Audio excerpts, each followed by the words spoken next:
한 나라가 완전히 무너지는 데 얼마나 긴 시간이 필요한지 역사에게 물어본다면 역사는 때로 단 4년이면 충분하다고 차갑게 대답합니다.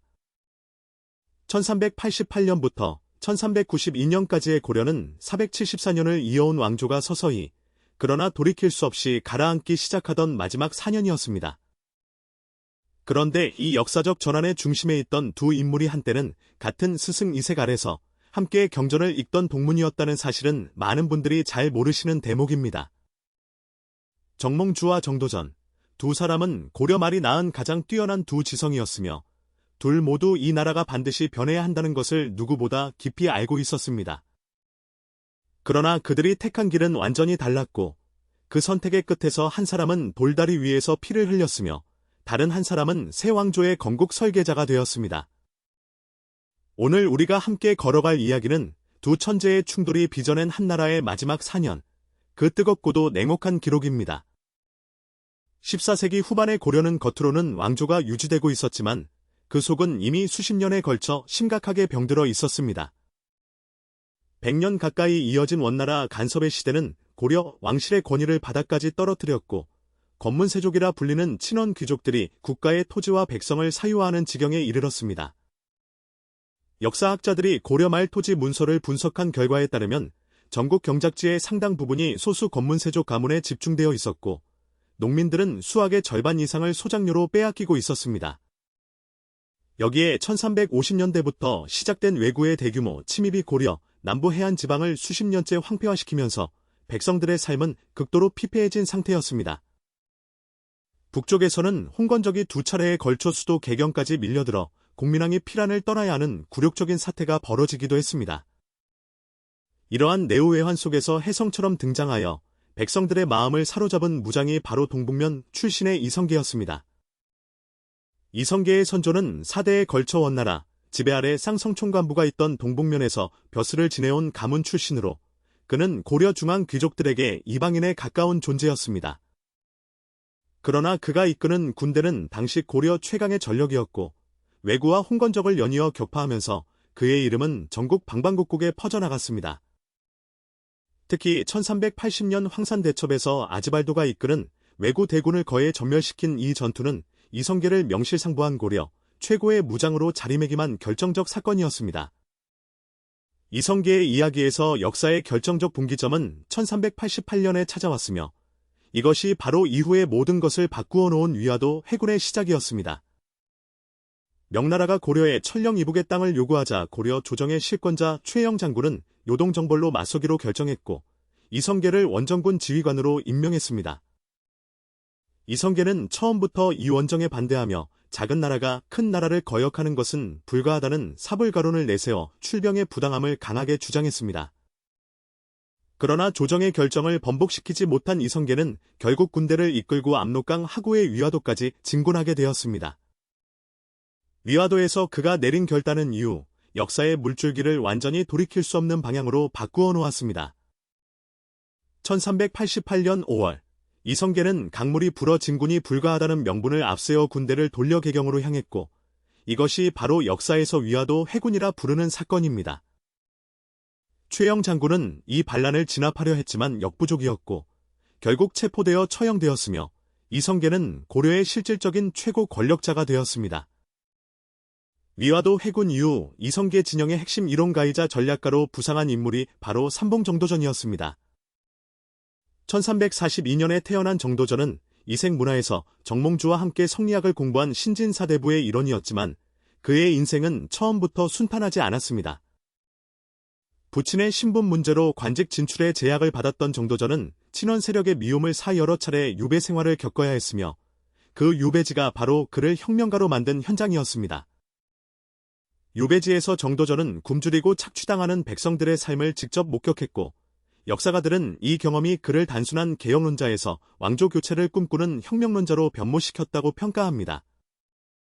1389년 이성계 진영은 당시 국왕창왕이 공민왕의 아들이 아닌 신돈의 자손이라는 주장을 앞세워 왕위를 박탈하는 폐가 입진을 단행했습니다. 폐가는 가짜 왕실을 폐한다는 뜻이고 입진은 진짜 왕실을 세운다는 뜻으로 이 정교한 명분론은 정도전이 주도적으로 기획하고 조정에 설파한 논리였습니다. 이것은 단순한 왕위 교체가 아니었습니다. 왕의 혈통 자체를 부정함으로써 고려 왕실 전체의 정통성에 근본적인 의문을 제기하는 매우 급진적인 행위였습니다. 새로 왕위에 오른 인물이 바로 공양왕 왕유였는데 그는 태조 왕건이 후손이기는 했지만 정상적인 왕위 계승 서열에서 한참 벗어난 인물이었습니다. 훗날 역사가들은 공양왕이 즉위하던 그 순간부터 이미 허수아비 왕이었다고 평가하는데 실제 권력은 이성계와 그를 둘러싼 신진 사대부들에게 넘어가 있었기 때문입니다. 폐가 입진 이후 불과 1년 만에 이성계 진영이 단행한 두 번째 혁명적 조치는 바로 1390년의 과전법 시행이었습니다. 과전법을 제대로 이해하려면 먼저 당시 고려의 토지 문제가 얼마나 심각한 수준에 이르러 있었는지부터 살펴봐야 합니다. 고려 말의 권문세족들은 수백 결, 수천 결에 달하는 토지를 불법으로 탈취의 농장이라 불리는 대규모 사유지를 형성하고 있었습니다. 개경 인근 일부 권문세족의 농장은 그 경계가 산을 넘고 강을 건너 여러 개 군현에 걸쳐 있을 정도였다고 당시 문헌들은 생생하게 기록하고 있습니다. 이 땅에서 일하는 농민들은 그 토지가 나라 땅인지 권문세족의 사유지인지조차 구분하지 못할 만큼 수탈의 구조가 복잡하게 얽혀 있었습니다. 과전법은 이러한 불법 사유지를 국가가 몰수하고 현직 관리들에게만 경기 지역의 토지를 직역의 대가로 지급하는 혁명적 토지 개혁이었습니다. 특히 과전법은 토지 지급을 원칙적으로 현직자에게만 한정하고 사후 세습을 금지했는데 이것은 권문세족의 경제적 기반을 근본부터 허무는 파격적인 조치였습니다. 이 개혁을 주도한 핵심 인물이 정도전이었으며 그는 토지 개혁 없이는 진정한 민생 안정이 불가능하다는 확고한 신념을 변함없이 지니고 있었습니다. 과전법 시행에 앞서 이성계 진영은 고려의 전국 토지 문서를 개경 저자거리에서 공개적으로 불태우는 상징적인 행사를 거행했습니다. 수백 년간 쌓인 토지 문서가 불꽃 속에서 연기로 사라지던 그 장면은 개경 백성들에게 새로운 시대가 시작되고 있다는 가장 강렬한 신호였습니다. 이제 이 이야기의 가장 핵심적인 갈등으로 들어가겠습니다. 바로 정도전과 정몽주, 두 개혁가의 결정적이고 돌이킬 수 없는 분열입니다. 정몽주 역시 고려 사회의 모순을 누구 못지않게 날카롭게 인식하고 있었으며 그는 결코 현실에 안주하는 보수적 인물이 아니었습니다. 그는 토지개혁과 관제개혁을 강력하게 주장했고 고려 국자감을 성균관으로 재정비하며 성리학 교육을 전국적으로 확대한 것도 정몽주가 주도한 개혁들이었습니다. 외교에서도 탁월한 능력을 발휘한 정몽주는 1377년에 직접 일본으로 건너가 왜구의 침입을 금지해달라는 교섭을 성공시킨 것으로도 역사에 기록되어 있습니다. 이처럼 정몽주는 개혁의 필요성을 정도전 못지않게 절감하고 있었으며 그의 개혁 의지는 어떤 신진사대부에도 뒤지지 않는 것이었습니다. 그러나 그가 절대로 동의할 수 없었던 것은 고려 왕실의 사직 자체를 뒤엎는다는 수단이었습니다. 정몽주의 논리는 명확했습니다. 제도와 운영 방식을 바꾸는 것은 가능하지만 고려의 사직을 뒤엎는 것은 신하로서의 도리에 어긋나 절대로 용납할 수 없다는 것이었습니다. 정도전은 이를 낡은 그릇에 새 물을 담으려는 어리석음이라 비판했고 정몽주는 목적이 아무리 옳아도 불의한 수단으로 이룬 것은 진정한 가치가 없다고 맞섰습니다. 역사가들은 두 사람의 대립을 단순히 충신 대 역신의 구도로 보는 것은 지나친 단순하라며 서로 다른 두 개혁 노선의 진지한 철학적 충돌로 봐야 한다고 강조합니다. 실제로 정몽주는 이성계와 한동안 협력 관계를 유지했고 1380년대 이성계의 군사작전에서 군수물자 조달을 맡은 적도 있으며 공양왕 옹립 직후에는 정치적 행보를 함께하기도 했습니다. 그러나 1391년을 지나면서 정몽주는 이성계 진영과의 공존이 더 이상 불가능하다는 것을 서서히 직감하기 시작했습니다. 이성계 진영에서 흘러나오는 역성혁명의 기운과 유교적 새 왕조 건설론은 정몽주에게 더 이상 묵과할 수 없는 결정적 경계선을 넘고 있었습니다. 1392년 초, 정몽주는 수세에서 벗어나 공세로 전환했고 이성계 세력의 핵심 인물들을 잇따라 탄핵하며 혁명 세력의 동력을 꺾으려 했습니다. 이 결정적인 시점에 뜻밖의 사건이 하나 발생했는데 이성계가 사냥을 나갔다가 낙마사고를 당해 황주에서 요양해야 하는 처지가 된 것입니다. 정몽주는 이 기회를 최대한 활용했고 실제로 정도전을 포함한 이성계 진영의 핵심 인사 여럿이 탄핵을 받아 정치적으로 심각한 위기에 몰렸습니다. 이 위기를 돌파하기 위해 이성계의 다섯째 아들 이방원이 직접 나섰고, 그는 정몽주의 의중을 떠보기 위해 자리를 마련한 뒤 유명한 하여가를 불렀습니다. 이런들 어떠하리 저런들 어떠하리, 만수산 드렁치기 얽혀진들 어떠하리, 우리도 이같이 얽혀져 100년까지 누리리라. 나는 하여가는 정몽주에게 마지막으로 함께하자는 제안이었습니다. 정몽주는 그 제안에 흔들리기는커녕 조금의 망설임도 없이 오늘날 우리 모두가 아는 단신가로 화답했습니다. 이 몸이 죽고 죽어 100번 고쳐 죽어 백골이 진토되어 넋이라도 있고 없고 임향한 일편단심이야 가실 줄이 있으랴. 나는 이 시조는 고려에 대한 정몽주의 마지막 충절 선언이었습니다. 이방원은 그 답을 듣는 순간 정몽주와의 공조는 불가능하다는 것을 확인했고 그 자리에서 정몽주의 제거를 최종 결심했다고 전해집니다. 1392년 4월 4일 저녁, 이성계의 병문안을 마치고 집으로 돌아가던 정몽주는 개경의 선주교 위에서 이방원이 보낸 조영규 등의 자객들에게 피살되었습니다. 선주교라는 이름은 후대에 붙여진 것으로 정몽주가 피살된 자리에서 대나무가 돋아났다는 전설에서 유래했다고 전합니다.